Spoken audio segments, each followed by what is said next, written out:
ദുനിയാവിനെ സംബന്ധിച്ചിടത്തോളം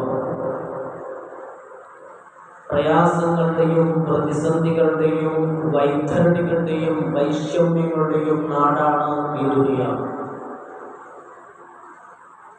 പ്രയാസമില്ലാത്ത ഒരാളെ ദുനിയാവിലുണ്ടാവില്ല. ടെൻഷനില്ലാതെ ജീവിക്കുന്ന ഒരാളെ ദുനിയാവിലുണ്ടാവില്ല. നമുക്ക് ആർക്കും പറയാൻ കഴിയില്ല എൻ്റെ ജീവിതത്തിൽ ഇന്നേ വരെ എനിക്കൊരു ടെൻഷൻ ഉണ്ടായിട്ടില്ല എന്ന് പറയാൻ ഈ ഭൂമി ലോകത്ത് ഒരാളും ഉണ്ടാവില്ല. അങ്ങനെയാണെങ്കിൽ പിന്നെ ഇത് ദുനിയാവല്ല. എൻ്റെ ജീവിതത്തിൽ ഇന്നേ വരെ ഒരു ടെൻഷൻ ഉണ്ടായിട്ടില്ല എന്നാരെങ്കിലും പറയുകയാണെങ്കിൽ ഇത് ദുനിയാവല്ല. ആർക്കാ പറയാൻ കഴിയുക? ഒരിക്കലുമില്ല. ദുനിയാവെന്ന് പറഞ്ഞാൽ അത് പ്രയാസങ്ങളുടെയും പ്രതിസന്ധികളുടെയും വൈതരണികളുടെയും വൈഷമ്യങ്ങളുടെയും ലോകമാണ് ദുനിയാവെന്ന് പറയുന്നത്. അതുകൊണ്ടാണല്ലോ ഒരു കുഞ്ഞ് പിറക്കുമ്പോൾ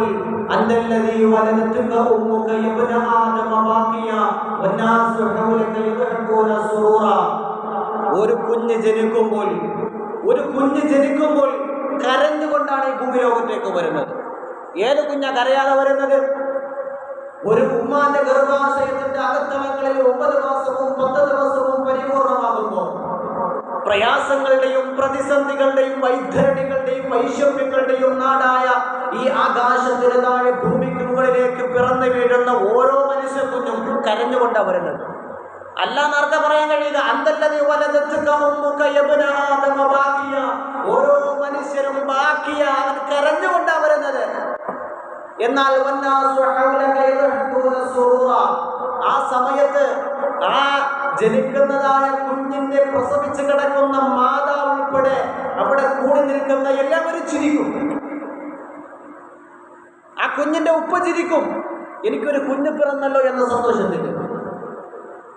ആ പ്രസവിച്ച് കിടക്കുന്ന പെണ്ണിന്റെ മാതാപിതാക്കൾ സന്തോഷിക്കുന്നു, എന്റെ മകൾ പ്രസവിച്ചല്ലോ എന്ന സന്തോഷത്തിൽ.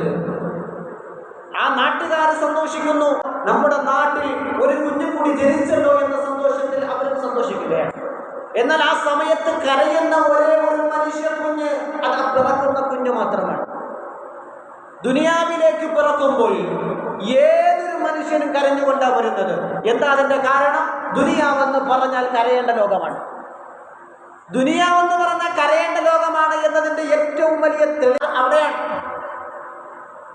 അപ്പൊ അതിൽ നിന്ന് തന്നെ നമുക്ക് മനസ്സിലാക്കാം, ദുനിയാവെന്ന് പറഞ്ഞാൽ അത് കരയേണ്ട ലോകം തന്നെയാണ്, അത് പ്രയാസങ്ങളുടെ ലോകം തന്നെയാണ്, അത് പ്രതിസന്ധികളുടെ ലോകം തന്നെയാണ്, അത് പരീക്ഷണങ്ങളുടെ ലോകം തന്നെയാണ്, ദുരിതങ്ങളുടെയും ദുരന്തങ്ങളുടെയും ലോകം തന്നെയാണ് ദുനിയാവെന്ന് പറയുന്നത്. ദുനിയാവെന്ന് പറഞ്ഞാൽ അത് ബുദ്ധിമുട്ടോടുകൂടി തന്നെയാണ് അതിന് പടക്കപ്പെട്ടിട്ടുള്ളത്. ആ ദുനിയാവിലേക്ക് പിറന്നു വീഴുന്ന ഓരോ കുഞ്ഞുങ്ങളും ബുദ്ധിമുട്ട് അനുഭവിക്കുക തന്നെ ചെയ്യും. ഇനി അതല്ല, ബുദ്ധിമുട്ടില്ല, പ്രയാസമില്ല, എനിക്കല്ലാതെ ജീവിക്കണം എന്ന് ആഗ്രഹിക്കുകയാണെങ്കിൽ അത് ആഖിറത്തിന് മാത്രമേ പറ്റുള്ളൂ. അത് ആഖിറത്തിലാണെങ്കിലേ കഴിയുള്ളൂ, ദുനിയാവിൽ കഴിയൂല. ദുനിയാവെന്ന് പറഞ്ഞാൽ പ്രയാസങ്ങളുടെ ലോകം തന്നെയാണ്. അല്ലാഹുവിന്റെ ഹബീബ് നബി മുഹമ്മദ് മുസ്തഫ സല്ലല്ലാഹു അലൈഹി വസല്ലം ഇന്ന റസൂലല്ലാഹി സല്ലല്ലാഹു അലൈഹി വസല്ലമ മർറ അലൈഹി ജനാസ. അല്ലാഹുവിന്റെ ഹബീബ് നബി മുഹമ്മദ് മുസ്തഫ സല്ലല്ലാഹു അലൈഹി വസല്ലമ തങ്ങളെ ഒരു മയ്യിത്ത് കൊണ്ടുപോകുന്ന ജനാസയുടെ അരികിലൂടെ അല്ലാഹുവിന്റെ റസൂൽ ഇങ്ങനെ നടക്കുകയാണ്. കൂട്ടത്തിൽ ഒരു വിഭാഗം സ്വഹാബത്ത് നിൽപ്പുണ്ട്. ആ സ്വഹാബത്തിനോട് അല്ലാഹുവിന്റെ റസൂൽ പറഞ്ഞു കൊടുക്കുകയാണ്, ഫഖാല റസൂലുള്ളാഹി സ്വല്ലല്ലാഹു അലൈഹി വസല്ലമ മുസ്തരീഹ് വ മുസ്തറാഹും മിൻഹു. സ്വഹാബത്ത് അത്ഭുതത്തോടുകൂടി അല്ലാഹുവിന്റെ റസൂലിനോട് ചോദിക്കുകയാണ്, ഖാലൂ യാ റസൂലല്ലാഹ്, നബിയേ അങ്ങ് മുസ്തരീഹുൻ മരിച്ചവൻ റാഹത്തിലായിട്ടാണെന്ന് പറഞ്ഞല്ലോ, അല്ലെങ്കിൽ മുസ്തറാഹും മിൻഹു ആ മരിച്ചവരിൽ നിന്ന് ബാക്കിയുള്ളവർ റാഹത്തിലാണെന്ന് പറഞ്ഞല്ലോ നബിയേ, അതിന്റെ വിശദീകരണം ഒന്ന് പറഞ്ഞു തരുമോ? ഒരാൾ മരിച്ചുപോയാൽ ഒന്നുകിൽ അവൻ റാഹത്തിലായിട്ടാണ് മരിക്കുന്നത്, ഇനി അതല്ലെങ്കിൽ അവൻ കാരണം മറ്റുള്ളവർ റാഹത്തിലായിട്ടായിരിക്കും അവന്റെ മരണം. അല്ലാഹുവിന്റെ റസൂൽ നബി മുഹമ്മദ് മുസ്തഫ സല്ലല്ലാഹു അലൈഹി വസല്ലം തങ്ങളോട് സ്വഹാബത്ത് ചോദിച്ചു, യാ റസൂലല്ലാഹ്, അല്ലയോ അല്ലാഹുവിന്റെ ഹബീബേ, അങ്ങ് പറഞ്ഞല്ലോ മുസ്തരീഹും മുസ്തറാഹും മിൻഹു, എന്താ ഇതിന്റെ സംഭവം? ഒന്ന് വിശദീകരിച്ചു തരുമോ നബിയെ? അല്ലാഹുവിന്റെ ഹബീബ് നബി മുഹമ്മദ് മുസ്തഫ സല്ലല്ലാഹു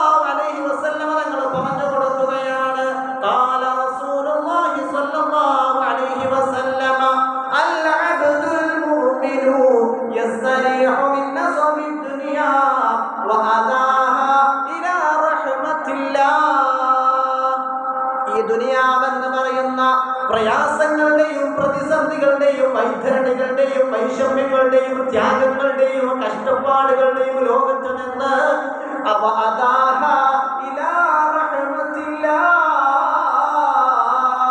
അല്ലാഹുവിന്റെ അനുഗ്രഹങ്ങളുടെ പർദീസയാകുന്ന അല്ലാഹുവിന്റെ റഹ്മത്തിലേക്ക് ആ മനുഷ്യനങ്ങ് പോയിരിക്കുന്നു എന്ന് നബി മുഹമ്മദ് മുസ്തഫ സല്ലല്ലാഹു അലൈഹി വസല്ലം. അപ്പോൾ ഒരു മുഅ്മിനായ മനുഷ്യൻ ഈ ദുനിയാവിൽ നിന്ന് മരിച്ചു പോയാൽ അവന് റാഹത്തിലായിട്ടാണ് മരിക്കുന്നത് എന്ന് നബി മുഹമ്മദ് മുസ്തഫ സല്ലല്ലാഹു അലൈഹി വസല്ലം. അതിന്റെ കാരണം ദുനിയാവെന്ന് പറഞ്ഞാൽ അങ്ങനെയാണല്ലോ.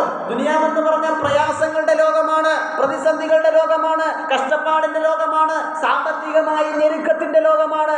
നമ്മൾ പറയും ഉസ്താദേ സാമ്പത്തികമായിട്ടുള്ളവർക്ക് ഭയങ്കര അനുഗ്രഹമല്ല അല്ലാഹു കൊടുത്തിരിക്കുന്നത്, അവർക്ക് മനസ്സിന് സ്വസ്ഥത ഉണ്ടാവില്ല, സമാധാനമായി കിടന്ന് ഉറങ്ങാൻ കഴിയില്ല. എന്തേ കാരണം? സാമ്പത്തികമായി എന്തുകൊണ്ട് നമ്മൾ മനസ്സിലാക്കുന്നില്ല? സാമ്പത്തികമായി ഒരുപാട് സ്വരൂപിച്ചുകൊണ്ട് അവരിങ്ങനെ വിരാജിക്കുന്നവരാണ് എന്ന് നമ്മൾ അവരെ കുറിച്ച് മുദ്ര കുത്തുമ്പോൾ, എൻ്റെ സഹോദരങ്ങളെ, സാമ്പത്തികമായി ഒരുപാട് ഉള്ള ആൾക്കാർക്ക് ഉറക്കമില്ല. നിങ്ങളൊന്ന് പരിശോധിച്ച് നോക്കെ, ഒന്ന് പരിശോധിച്ചു നോക്ക്. അവർ മുഴുവനും ഇങ്ങനെ യാത്രയിലായിരിക്കും. ഒന്നുകിൽ അവരിങ്ങനെ യാത്രയിലായിരിക്കും, അതല്ല എങ്കിൽ അവരുടെ വീട്ടിനകത്ത് സമ്പത്തുകൾ ഇങ്ങനെ സ്വരൂപിച്ച് കൂട്ടി വെച്ചിട്ട് അതിന് കാവലിരിക്കായിരിക്കും. ഉറങ്ങിയാൽ കള്ളന്മാരടിച്ചോണ്ട് പോകും. അപ്പൊ നമ്മുടെ വീട്ടിന്റെ മുമ്പേ കാവലിരിക്കുന്ന ഒരു നായുടെ വിലയല്ലേ ഉള്ളൂ. ഇത്രമേൽ സാമ്പത്തികമായുള്ളവർ അടപ്പൊതിച്ചു പോയെങ്കിൽ സാമ്പത്തികമായി ഇല്ലാത്തവരല്ലേ അവിടെ പവിത്രത കൂടുതൽ. റാഹത്തായിട്ട് കിടന്നുറങ്ങാം, സമാധാനമായി കിടന്നുറങ്ങാം, അവനിക്കൊരു ടെൻഷനും ഇല്ല. ആരെന്തടിച്ചോണ്ട് പോകാനാ? കള്ളന്മാര് വന്നാൽ പോലും പ്രശ്നമില്ല. എന്തേ കാരണം? അവനിക്ക് സമാധാനം, അവന്റെ വീട്ടിലൊന്നുമില്ല. കള്ളന്മാര് വന്നാൽ അവന് പറയാം, മോനെ നീ എന്തെങ്കിലും ഓട്ടിച്ചേരുണ്ടെങ്കിൽ എനിക്ക് കൊടുത്താൽ ഞാനും ഇവിടെ തന്നുകൊണ്ട് കിടക്കട്ടെ എന്ന്. അള്ളാഹു പഠിക്കാനുള്ള തൗഫീഖ് തരട്ടെ. ഇപ്പൊ സാമ്പത്തികമായി ഉള്ളവർക്കും ഞെരുക്കത്തിലാണ്, സാമ്പത്തികമായി ഇല്ലാത്തവരും ബുദ്ധിമുട്ടിലാണ്. സമ്പത്തുണ്ട് എന്നതുകൊണ്ട് ഒരിക്കലും ജീവിതത്തിന്റെ വിജയത്തിന്റെ നിദാനമാണ് എന്ന് നമ്മൾ മാനിക്കരുത്. എൻ്റെ സഹോദരങ്ങളെ, സാമ്പത്തികമായി ഉണ്ടെങ്കിലും മനസ്സിന് അസ്വസ്ഥതയാണെങ്കിൽ പിന്നെ എങ്ങനെ ജീവിക്കാൻ കഴിയുക? മനസ്സിന് ടെൻഷനാണെങ്കിൽ പിന്നെ എങ്ങനെ ജീവിക്കാൻ കഴിയുക? രോഗമാണെങ്കിൽ പിന്നെ എങ്ങനെ ജീവിക്കാൻ കഴിയുക? ഒരുപാട് വില കൂടിയ വാഹനങ്ങളുണ്ട് എന്ന് നിങ്ങൾ സങ്കല്പിച്ചോ, പക്ഷെ അവർക്ക് യാത്ര ചെയ്യാനുള്ള സൗഭാഗ്യം കിട്ടണമെന്നില്ലല്ലോ. ഇപ്പൊ ചെറിയ വാഹനമുള്ള ഒരാള്, അവന്റെ മനസ്സിനൊരു പ്രശ്നവും ഇല്ല, അവന് നല്ല ആരോഗ്യവും ഉണ്ട്, റാഹത്തായിട്ട് അവർക്ക് യാത്ര ചെയ്യാം. വില കൂടിയ കോടിക്കണക്കിന് വില വരുന്ന വാഹനങ്ങളുണ്ട്, പക്ഷെ അതിൽ യാത്ര ചെയ്യാൻ കഴിയുന്നില്ല. എന്നാ പിന്നെ ഇതിൽ ആർക്കാണ് ഏറ്റവും അധികം പവിത്രതയുള്ളത്? പാവപ്പെട്ടവനിക്കാണ് അവിടെ പവിത്രത. അള്ളാഹു പഠിക്കാനുള്ള തൗഫീഖ് തരട്ടെ. അള്ളാഹുവിന്റെ ഹബീബ് നബി മുഹമ്മദ് മുസ്തഫ സല്ലല്ലാഹു അലൈഹി വസല്ലം തങ്ങൾ സ്വഹാബത്തിനോട് പറഞ്ഞു കൊടുക്കുന്നു, സ്വഹാബത്തെ, ഒരു മനുഷ്യൻ ഈ ഭൂമിലോകത്ത് നിന്ന് മരണപ്പെട്ടു പോകുമ്പോൾ ഒന്നുകിൽ ആ മനുഷ്യൻ റാഹത്തിലായിട്ടായിരിക്കും പോകുന്നത്. അതാണ് ഒരു മുഅ്മിന്റെ ഉപമ അല്ലാഹുവിന്റെ റസൂൽ സല്ലല്ലാഹു അലൈഹി വസല്ലം തങ്ങൾ വിശദീകരിച്ചത്. എന്നിട്ടോ ഇനി അതല്ല എങ്കിൽ അവൻ കാരണം മറ്റുള്ളവർ റാഹത്തിലായിരിക്കുമെന്ന് നബി മുഹമ്മദ് മുസ്തഫ സല്ലല്ലാഹു അലൈഹി വസല്ലം തങ്ങൾ പറയുകയാണ്, സ്വഹാബത്തെ സ്വഹാബത്തെ വൽ അബ്ദുൽ ഫാജിർ, ഫാജിറായ മനുഷ്യരുണ്ടല്ലോ, ദോഷിയായ മനുഷ്യരുണ്ടല്ലോ, അല്ലാഹുവിന്റെ പള്ളി മിനാരത്തിൽ നിന്ന് ബാങ്കിന്റെ ധ്വനി മുഴങ്ങുമ്പോ ഹയ്യ അലസ്സലാ, നിങ്ങൾ നിസ്കാരത്തിലേക്ക് കടന്നവാ, വിജയത്തിലേക്ക് കടന്നവാ എന്ന അള്ളാഹുവിന്റെ വിളിയാളന്മാര് മുഅദ്ദിന്മാര് ബാങ്കിന്റെ ധ്വനി മുഴക്കുമ്പോ അത് നമ്മുടെ ഒരു ചെവിയിലൂടെ കേട്ട് മറു ചെവിയിലൂടെ പുറത്തേക്ക് തള്ളുകയാണ്, പള്ളിയിലേക്ക് പോകുന്നില്ല, നമ്മുടെ നിസ്കാരം പാടെ ഉപേക്ഷിക്കുകയാണ്. അങ്ങനെയുള്ള നിസ്കാരമില്ലാത്ത റമദാൻ മാസം പോകുമ്പോ ബാക്കിയുള്ളവരെ കുറ്റം പറഞ്ഞുകൊണ്ട് ഹോട്ടലിൽ പോയിരുന്ന് ഭക്ഷണം കഴിക്കുന്ന നിറകെട്ടവരുണ്ടല്ലോ, അവരെ സംബന്ധിച്ച് അല്ലാഹുവിന്റെ റസൂൽ പറയുകയാണ്, അവൻ ജീവിച്ച ജീവിതത്തിൽ മുഴുവനും ഈ ദുനിയാവിന് അവൻ നഷ്ടമാണ്, അവന്റെ കുടുംബത്തിന് അവൻ ഭാരമാണ്, അവന്റെ നാട്ടുകാരുടെ ഇടയിൽ അവൻ ഭാരമാണ്. ആ ജീവിതത്തിൽ അവൻ ജീവിക്കുന്ന ദുനിയാവിന്റെ ഭൂമഗോളം മണ്ണിനങ്ങളിൽ എന്തൊക്കെയുണ്ടോ അതിന് മുഴുവനും അവന് ഭാരമായിട്ടാണ് ജീവിക്കുന്നത്. അങ്ങനെയുള്ളതായ ഒരു ഫാജിറായ മനുഷ്യനെ കുറിച്ച് അല്ലാഹുവിന്റെ റസൂൽ പറഞ്ഞു കൊടുക്കുന്നു, സ്വഹാബ വൽ അബ്ദുൽ ഫാജിറു, ഫാജിറായ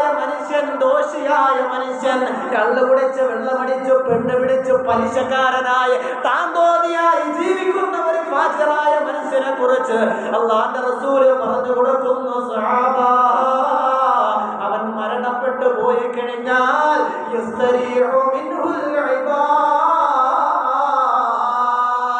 അവന്റെ കുടുംബാദികൾ അതോടുകൂടി റാഹത്തിലാവുകയാണ്. ഒരു ഫാജിറായ മനുഷ്യൻ മരണപ്പെട്ടു പോയാൽ അവന്റെ കുടുംബാദികൾ അതോടുകൂടി റാഹത്തിലാവുകയാണ്. ദോഷിയായ ഒരു മനുഷ്യൻ, കള്ളു കുടിക്കുന്ന ഒരു മനുഷ്യനെ സംബന്ധിച്ചൊന്ന് ചിന്തിച്ചു നോക്ക്. അവന്റെ ഭാര്യ വീട്ടിൽ പോയാൽ ഭാര്യ സ്വസ്ഥമായി കിടന്നുറങ്ങാൻ സമ്മതിക്കുമോ? സ്വസ്ഥമായി കിടന്നുറങ്ങാൻ പറ്റുമോ? അവന്റെ മക്കൾക്ക് സ്വസ്ഥമായി ജീവിക്കാൻ കഴിയോ? അവന്റെ കുടുംബാദികൾക്ക് സ്വസ്ഥമായി ജീവിക്കാൻ കഴിയോ? അവന്റെ നാട്ടുകാർക്ക് സ്വസ്ഥമായി ജീവിക്കാൻ കഴിയോ? ഇത്രമേൽ അധപ്പതനത്തിന്റെ പടുകുഴിയിലേക്ക് ആപതിച്ചു പോയ ഒരു മനുഷ്യനെ സംബന്ധിച്ച് അല്ലാഹുവിന്റെ റസൂൽ പറഞ്ഞു കൊടുക്കുന്നു, അവൻ ഈ ഭൂമി ലോകത്ത് നിന്ന് മരണപ്പെടുമ്പോ ഈ ദുനിയാവിന്റെ മുകളിൽ ജീവിക്കുന്ന ബാക്കിയുള്ളവർക്കൊക്കെ റാഹത്താണ്. ഒന്നുകിൽ ആ മനുഷ്യൻ മരിക്കുന്നതോടുകൂടി അവൻ റാഹത്തിലാവുകയാണ്. ഇനി അതല്ല എങ്കിൽ എന്താ സംഭവിക്കുന്നത്? ആ മരിക്കുന്നതോടുകൂടി ബാക്കിയുള്ളവരെ റാഹത്തിലാകുമെന്ന് നബി മുഹമ്മദ് മുസ്തഫ സല്ലല്ലാഹു അലൈഹി വസല്ലമ. എന്നിട്ട് നബി തങ്ങൾ പറയുകയാണ്, മാത്രമല്ല അവന്റെ കുടുംബാദികളെന്നല്ല, അവന്റെ നാട്ടുകാരെന്ന് മാത്രമല്ല, ആ നാട് തന്നെ റാഹത്തിലാവുകയാണ്. ഒന്ന് ചിന്തിച്ചു നോക്ക് സഹോദരങ്ങളെ. വെള്ളമടിച്ച് വല്ലാത്ത പ്രശ്നങ്ങൾ ഉണ്ടാക്കുന്ന ഒരാള് നമ്മുടെ നാട്ടിൽ നിന്ന് മരിച്ചുപോയാൽ നമുക്ക് റാഹത്തല്ലേ? നമുക്ക് റാഹത്താണോ? ചിന്തിക്ക്. അള്ളാഹു പഠിക്കാനുള്ള തൗഫീഖ് തരട്ടെ. അള്ളാഹു കാര്യങ്ങൾ മനസ്സിലാക്കാനുള്ള തൗഫീഖ് തരട്ടെ. അങ്ങനെ ഈ ഭൂമി ലോകത്ത് ഭാരമായ ഒരാൾ മരിച്ചു പോയാൽ ആ നാടിന്റെ റാഹത്താണ്. മാത്രമല്ല അല്ലാഹുവിന്റെ റസൂൽ പറയുകയാണ്, യസ്തരീഹു മിൻഹു അശ്ശജറു വദ്ദവാബ്. ആ ഭൂമി ലോകത്തുള്ള ആ നാട്ടിലുള്ള വൃക്ഷങ്ങൾക്കും മൃഗങ്ങൾക്കും പക്ഷിപരവാദികൾക്കും അത് റാഹത്താണെന്ന് നബി മുഹമ്മദ് മുസ്തഫ സല്ലല്ലാഹു അലൈഹി വസല്ലമ. ദുനിയാവിൽ നിന്ന് ആരൊക്കെ മരിച്ചു പോകുന്നുണ്ടോ, ഫാജിറായ മനുഷ്യൻ, ദോഷിയായ മനുഷ്യൻ ഭൂമി ലോകത്ത് നിന്ന് മരിച്ചു പോകുന്നതോടുകൂടി ആ നാട്ടിലുള്ള വൃക്ഷങ്ങൾക്കും പക്ഷിപരവാദികൾക്കും മൃഗങ്ങൾക്കും എല്ലാം അവർക്ക് റാഹത്താണെന്ന് നബി മുഹമ്മദ് മുസ്തഫ സല്ലല്ലാഹു അലൈഹി വസല്ലമ. എന്തേ കാരണം എന്താ? അള്ളാഹുവിന്റെ അദാബ് ഇറങ്ങും. ഇത്രയും ദോഷിയായ മനുഷ്യൻ അള്ളാഹിനെ ഇബാദത്തെടുക്കാൻ, നമ്മൾ സാധാരണ പറയുമല്ലോ, തള്ളിയിട്ട് അഖിബിലേക്കേറെ വിടൂല എന്ന് പറഞ്ഞ പള്ളി കയറാത്ത മനുഷ്യനൊന്നും. അവനെ സംബന്ധിച്ചിടത്തോളം അവൻ മരിച്ചു പോയാൽ ആ നാട്ടിനത് റാഹത്താണ്, അവിടെയുള്ള വൃക്ഷങ്ങൾക്ക് റാഹത്താണ്, അവിടെയുള്ള പക്ഷി പറവാജികൾക്ക് റാഹത്താണ്, മൃഗങ്ങൾക്ക് റാഹത്താണ്. എന്തേ കാരണം? അള്ളാഹുവിന്റെ അദാബ് ഇറങ്ങുകയാണ് എങ്കിൽ യവൻ കാണിച്ചു കൂട്ടുന്ന ഈ ഓരോ കോപ്രാളത്തരങ്ങൾക്കും കാരണം അള്ളാഹുവിന്റെ അദാബ് ഇറങ്ങുകയാണ് എങ്കിൽ അത് അനുഭവിക്കുന്നത് അവിടെയുള്ള പക്ഷികളും മൃഗങ്ങളും അതുപോലെ വൃക്ഷങ്ങളും അവിടെ നാട്ടിലുള്ള മുഴുവൻ ജനങ്ങളുമാണ്. അവൻ മരിക്കുന്നതോടുകൂടി ആ നാട്ടിൽ റാഹത്താണെന്ന് നബി മുഹമ്മദ് മുസ്തഫ സല്ലല്ലാഹു അലൈഹി വസല്ലം. അപ്പോൾ ചുരുക്കത്തിൽ ഞാൻ പറഞ്ഞു വന്നത്, ദുനിയാവെന്ന് പറഞ്ഞാൽ ബുദ്ധിമുട്ടിൻ്റെ ലോകമാണ്, പ്രയാസങ്ങളുടെ ലോകമാണ്, പ്രതിസന്ധികളുടെ ലോകമാണ്, കടങ്ങളുടെ ലോകമാണ്, വല്ലാത്ത ഞെരുക്കത്തിലാണ്. ചിലർ മക്കളില്ലാതെ കഷ്ടപ്പെടുന്നവർ, ചിലർ മക്കളുണ്ടായിട്ട് കഷ്ടപ്പെടുന്നവർ, ചിലർ സമ്പത്തില്ലാതെ കഷ്ടപ്പെടുന്നവർ, ചിലർ സമ്പത്ത് ഉണ്ടായിട്ട് കഷ്ടപ്പെടുന്നവർ. അങ്ങനെ ദുനിയാവെന്ന് പറഞ്ഞാൽ ഒരു തരത്തിലല്ലെങ്കിൽ മറ്റൊരു തരത്തിൽ അവൻ ബുദ്ധിമുട്ടിലായിരിക്കുമെന്ന് നബി മുഹമ്മദ് മുസ്തഫ സ്വല്ലല്ലാഹു അലൈഹി വസല്ലം. എന്നാൽ അത് സാധാരണ ആൾക്കാർ മാത്രമൊന്നുമല്ല, അള്ളാഹുവിന്റെ ഇഷ്ടദാസന്മാരായ ആളുകളുടെ മുഴുവൻ ചരിത്രം ഒന്ന് പരിശോധിച്ചു നോക്ക്. എന്തിനേറെ അള്ളാഹിന്റെ ഹബീബ് നബി മുഹമ്മദ് മുസ്തഫ സ്വല്ലല്ലാഹു അലൈഹി വസല്ലം തങ്ങളുടെ ജീവിത ചരിത്രം നാം ഒന്ന് കണ്ടുപിടിച്ചാൽ നമുക്കറിയുമല്ലോ, നബി തങ്ങൾ അനുഭവിച്ച ത്യാഗത്തിന്റെ 100-ൽ 1 അംശം പോലും നമ്മൾ അനുഭവിക്കുന്നില്ല എന്നത്. ശഅബ് അബീ ത്വാലിബിന് അല്ലാഹുവിന്റെ റസൂൽ നബി മുഹമ്മദ് മുസ്തഫ സല്ലല്ലാഹു അലൈഹി വസല്ലം തങ്ങളെ 3 വർഷക്കാലം ഉപരോധം ഏർപ്പെടുത്തിയില്ലേ? നബി തങ്ങൾക്ക് ഭക്ഷണം കൊടുത്തില്ല, സാധനം വാങ്ങാൻ പോയാൽ അവർ കൊടുക്കൂല, നബി തങ്ങളുടെ മക്കളെ കണ്ടാൽ അവർ ആക്ഷേപിക്കും, നബി തങ്ങളെ ഒരു രീതിയിലും അവർ സഹായിക്കൂല. കുടിക്കാൻ വെള്ളമില്ല, ഭക്ഷണമില്ല, വല്ലാതെ കഷ്ടപ്പെട്ടില്ലേ. അവസാനം പച്ചിലകൾ പറിച്ചിട്ട് അത് ചതച്ചരച്ച് അതിൽ നിന്ന് വരുന്ന ചാറിനെ നാക്കിലിറ്റിച്ചിട്ട് ദാഹം ശമിപ്പിക്കുമായിരുന്നു എന്ന് ചരിത്രം രേഖപ്പെടുത്തുന്നുവെങ്കിൽ അള്ളാന്റെ റസൂൽ നബി മുഹമ്മദ് മുസ്തഫ സല്ലല്ലാഹു അലൈഹി വസല്ലം തങ്ങൾ അനുഭവിച്ച ത്യാഗത്തിന്റെ ഒരംശമെങ്കിലും നമ്മുടെ ജീവിതത്തിൽ ഉണ്ടായിട്ടുണ്ടാവും. നമുക്ക് വയറു നിറച്ച് ഭക്ഷണങ്ങൾ കഴിക്കാൻ കഴിയുന്നുണ്ട്. ഖന്തഖ് യുദ്ധത്തിന്റെ സമയത്ത് അള്ളാന്റെ റസൂൽ നബി മുഹമ്മദ് മുസ്തഫ സല്ലല്ലാഹു അലൈഹി വസല്ലം തങ്ങളുടെ അടുക്കലേക്ക് സ്വഹാബത്തുകൾ വന്നിട്ട് പറഞ്ഞു, യാ റസൂലല്ലാഹ്, അല്ലയോ അള്ളാന്റെ ഹബീബേ, വയറ് വിശന്നിട്ട് സഹിക്കാൻ കഴിയുന്നില്ലേ നമുക്ക്? ദിവസങ്ങളായി നിങ്ങൾ വല്ലതും കഴിച്ചിട്ട് അവസാനം കല്ല് വെച്ച് വയറ്റിൽ വെച്ച് കെട്ടാറുണ്ട്. എന്തിനു വേണ്ടിയാ? വിശപ്പറിയാതിരിക്കാൻ വേണ്ടിയിട്ട്. അങ്ങനെ സ്വഹാബത്ത് അല്ലാഹുവിന്റെ റസൂലിന്റെ അടുക്കൽ വന്ന് കാണിച്ചു, നബിയെ, ഒരു കല്ല് ഞങ്ങൾ വയറ്റിൽ വെച്ച് കെട്ടിയിരിക്കുകയാണ് വിശപ്പറിയാതിരിക്കാൻ, ഞങ്ങൾക്ക് സഹിക്കാൻ കഴിയുന്നില്ല. അള്ളാഹുവിന്റെ റസൂൽ സല്ലല്ലാഹു അലൈഹി വസല്ലം തങ്ങൾ കാണിച്ചു കൊടുത്തിട്ട് പറഞ്ഞു, നിങ്ങൾ ഒരു കല്ലാണ് വെച്ചിരിക്കുന്നതെങ്കിൽ ഞാൻ 2 കല്ല് വെച്ച് കെട്ടിയിരിക്കുകയാണ്. അള്ളാഹുവിന്റെ ഹബീബ് നബി മുഹമ്മദ് മുസ്തഫ ആ ത്യാഗത്തിന്റെ 100ൽ ഒരംശം പോലും ഇന്ന് നമ്മൾ അനുഭവിക്കുന്നില്ല എന്നത് യാഥാർത്ഥ്യമാണ്. എന്നിട്ടാണ് നമ്മുടെ വലിയ പ്രയാസങ്ങളും പ്രതിസന്ധികളും പറയുന്നത്. അങ്ങനെയാണെങ്കിൽ ദുനിയാവെന്ന് പറഞ്ഞാൽ പ്രയാസങ്ങളുടെ ലോകം തന്നെയാണ്. ദുനിയാവിൽ പ്രയാസം അനുഭവിക്കാത്ത ആളുണ്ടാവണമായിരുന്നു എങ്കിൽ ആരായിരിക്കണം? അല്ലാഹുവിന്റെ ഹബീബ് നബി മുഹമ്മദ് മുസ്തഫ സല്ലല്ലാഹു അലൈഹി വസല്ലം തങ്ങളായിരിക്കണം. അള്ളാഹു ഏറ്റവും അധികം ഇഷ്ടപ്പെട്ട ഒരു വ്യക്തിത്വം ഈ ദുനിയാവിന്റെ മുകളിൽ ആരായിരിക്കും? നബിതങ്ങളാണ്. അത് കഴിഞ്ഞിട്ടേ ഉള്ളൂ ബാക്കിയുള്ളവർക്ക് സ്ഥാനം. ആ നബിതങ്ങൾ അനുഭവിച്ച ത്യാഗത്തിന്റെ ഒരംശം പോലും നമ്മൾ അനുഭവിച്ചിട്ടില്ല എങ്കിൽ അള്ളാഹു ഇഷ്ടപ്പെടുന്നവർക്കാണ് കൂടുതൽ ത്യാഗമുള്ളത് എന്ന് നമ്മൾ മനസ്സിലാക്കിയാൽ മതി. അള്ളാഹു പഠിക്കാനുള്ള തൗഫീഖ് തരട്ടെ.